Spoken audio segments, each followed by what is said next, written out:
គ្រូបិសាចក្រហមរកឃើញគ្រាប់ពេជ្រថ្មីម្នាក់ទៀតក្រោយ Man U ស្មើ Arsenal 1-1 របួសរបស់ Neymar ចាប់ផ្ដើមរើឡើងវិញម្ដងទៀតហើយ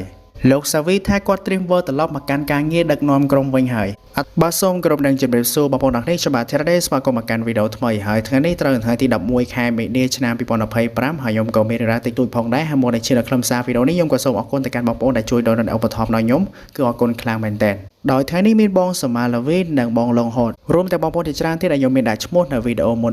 អរគុណដល់ទឹកចិត្តដ៏ធំធេងរបស់បងប្អូនទាំងគ្នាដែលជួយ support ខ្ញុំក្រោយដឹងថាខ្ញុំឈប់ទទួលផ្សាយល្បែង online ហើយនឹងអ្វីៗក៏វាមិនទទួលបានចំណូលអីទៀតដែរសូម្បីតែ YouTube មួយថ្ងៃមិនដល់1ឡាផងហើយសម្រាប់បងប្អូនដែលចង់ជួយ support ឲ្យថ្លៃអ៊ីនធឺណិតដើម្បីធ្វើវីដេអូជាបន្តទៀតអាច support បានខ្ញុំមានដាក់ QR code និងលេខកេរនីលើវីដេអូនេះអរគុណខ្លាំងមែនទែនឥឡូវកុំឲ្យទៅបែរច្រើនយើងឈានដល់ខ្លឹមសារវីដេអូតគ្នាតគ្រូបិសាចក្រហមរកឃើញគ្រាប់ពេជ្រថ្មីម្នាក់ទៀតក្រោយ Man U ស្មើ Arsenal 1-1 អ្នកចាត់ការរបស់ Manchester United លោក Ruben Amorim បានចាត់ទុកខ្សែការពារវ័យ18ឆ្នាំ Eden Hazard ជាគ្រាប់ពេជ្រថ្មីរបស់ក្រុមបន្ទាប់ពីរូគេបានបង្ហាញសមត្ថភាពយ៉ាងល្អនៅក្នុងការប្រកួតដែលក្រុមបិសាចក្រហមស្មើគ្នាក្នុងលទ្ធផល1-1ទៅនឹង Arsenal កាលពីយប់ថ្ងៃអាទិត្យទី9ការផ្លាស់ប្ដូរចូលចំនួនលេខនៃ Euro នៅនាទីទី46គឺជាការបង្ហាញខ្លួនលើកដំបូងរបស់ Eden Hazard នៅក្នុងក្របខ័ណ្ឌ Premier League ប៉ុន្តែអ្វីដែលគួរឲ្យភ្ញាក់ផ្អើលខ្សែការពារសញ្ជាតិអង់គ្លេសនេះពិតជាបង្ហាញសមត្ថភាពល្អមែនទែនរហូតធ្វើឲ្យលោកគ្រូ Amorim កោតសរសើរគេមិនដាច់ពីមាត់បន្ទាប់ពីបញ្ចប់ការប្រកួតភ្លាមនៃចាត់ការសញ្ជាតិប៉ូទុយហ្គាល់វ័យ39ឆ្នាំបានលើកឡើងពី Eden Hazard ថាចាំឈ្មោះរបស់គេទុកគឺ Eden Hazard ពួកយើងបានរកឃើញកីឡាករម្នាក់ដែលជាកីឡាករដ៏ស័ក្តិសមពិតប្រាកដនៅទីនេះគាត់គឺស្ងប់ស្ងាត់និងមានទំនុកចិត្តគាត់ល្អខ្លាំងណាស់គូបញ្ជាក់ថា Eden Hazard ជាអតីតយុវជនថ្នាលរបស់ Arsenal ហើយគាត់បានផ្លាស់មកកាន់ទឹកដី Old Trafford កាលពីទីផ្សាររដូវកីឡាករខែមករាកន្លងទៅដែលបានចុះកុងត្រាដល់ខែមិថុនាឆ្នាំ2029របួសរបស់ Neymar ចាប់ផ្ដើមរើឡើងវិញម្ដងទៀតហើយក្រុមបាល់ទាត់ Santos FC បានចាញ់ក្រុមដៃ Corinthians ដោយលទ្ធផល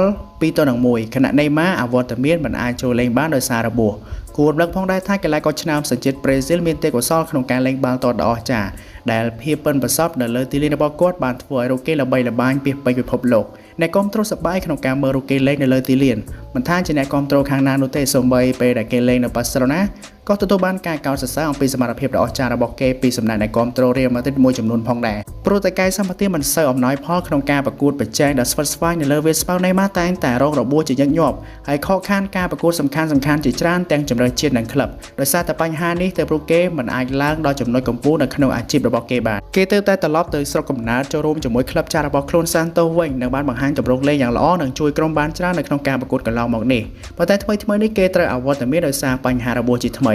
Neymar បានប្រាប់ឲ្យដឹងថាប្រហែលសប្តាហ៍ចុងក្រោយនេះខ្ញុំមានអារម្មណ៍ថាឈឺខ្ញុំពិតជាចង់ជួយក្រុមខ្លាំងណាស់ក៏សម្រេចចិត្តថាធ្វើតេស្តមើលនៅពេលព្រឹកឡើងហើយវានៅតែឈឺដដែលលោកសាវីថាគាត់ត្រៀមវិលត្រឡប់មកកាន់ការងារដឹកនាំក្រុមវិញហើយអតីតគ្រូបង្វឹកក្លឹបបាសេឡូណាលោកសាវី Hernandez បានទម្លាយថាគាត់បានត្រៀមខ្លួនរួចជាស្រេចដើម្បីវិលត្រឡប់មកកាន់ការងារជាគ្រូបង្វឹកវិញនៅពេលឆាប់នេះជាការប៉ុណ្ណាក្រោយចូលនិវត្តន៍ពីបាល់ទាត់គឺលោកសាវីបានចាប់ផ្ដើមការងារជាគ្រូបង្វឹកនៅក្នុងឆ្នាំ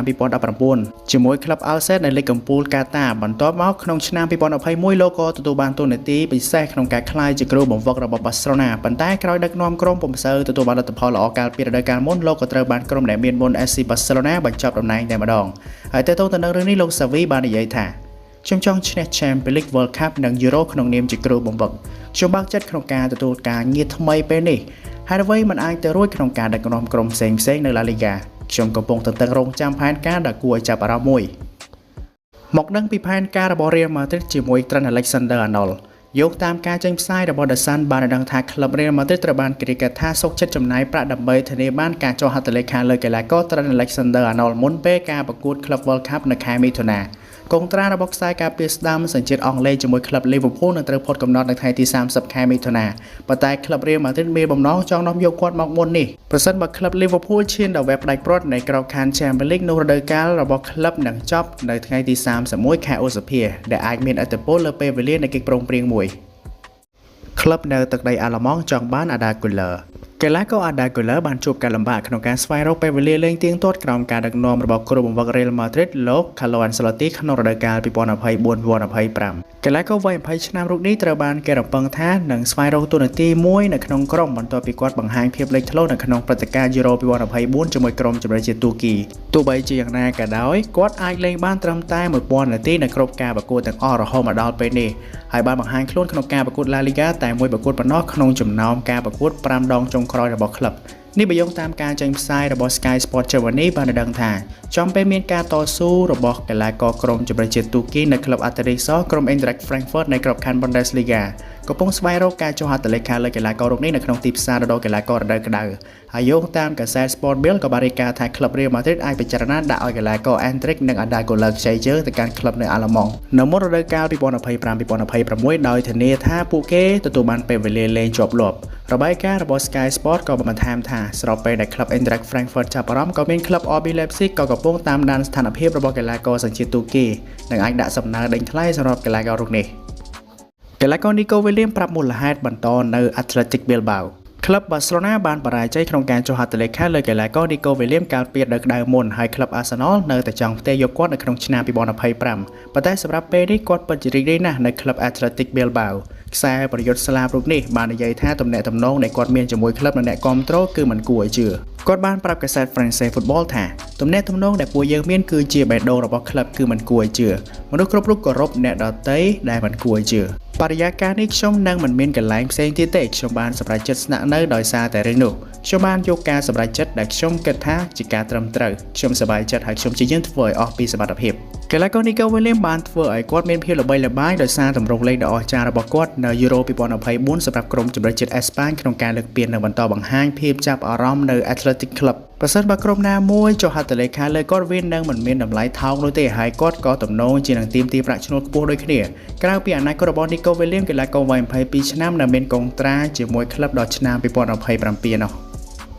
កីឡាករពីរនាក់របស់ Juventus អាចនឹងត្រឡប់ទៅកាន់ Premier League វិញកីឡាករ Douglas Luiz និង Alisson Lehmann របស់ Juventus អាចនឹងត្រឡប់ទៅលេងនៅក្លឹបផ្សេងនារដូវកាលក្រោយបន្ទាប់ពីកីឡាករទាំងពីររូបនេះមានព័ត៌មានចចាមរាមក្នុងការវិលត្រឡប់ទៅកាន់ Premier League វិញនេះបើយោងតាមការចេញផ្សាយរបស់កាសែត Calcio Mercato បានរំដឹងថាកីឡាករ Sandro Tonali របស់ Newcastle United អាចធ្វើដំណើរទៅកាន់ Juventus ហើយខ្សែបម្រើ Douglas Luiz អាចនឹងទៅកាន់ក្លឹប Newcastle ដែលនេះស្ថិតនៅក្នុងផ្នែកមួយនៃកិច្ចព្រមព្រៀងដោះដូរនារដូវក្តៅនេះ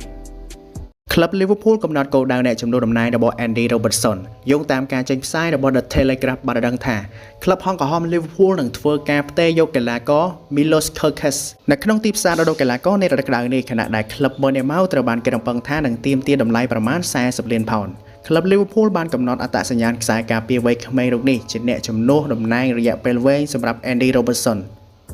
មានក្លឹបចំនួន2បានបង្ហាញចំណាប់អារម្មណ៍ក្នុងការចង់បានកីឡាករ Fabio Silva យោងតាមការចេញផ្សាយរបស់លោក Rudy Galletti បានដឹងថាក្លឹប Atletico Madrid និង Sevilla បានបង្ហាញចំណាប់អារម្មណ៍ក្នុងការចុះហត្ថលេខាលើកីឡាករ Fabio Silva ដែលបច្ចុប្បន្នកំពុងលេងខ្ចីជើងនៅក្លឹប Las Palmas ពីក្លឹប Wolverhampton Wanderers ក្លឹប Sevilla ត្រូវបានគេរាយការណ៍ថាបានបោះជំហានដំបូងដោយការសាកសួរអំពីលទ្ធភាពអាចរកបានការចរចារបស់ Fabio Silva សម្រាប់ការផ្ទេរជាអចិន្ត្រៃយ៍នៅក្នុងទីផ្សាររដូវកីឡាករនារដូវក្តៅខាងមុខ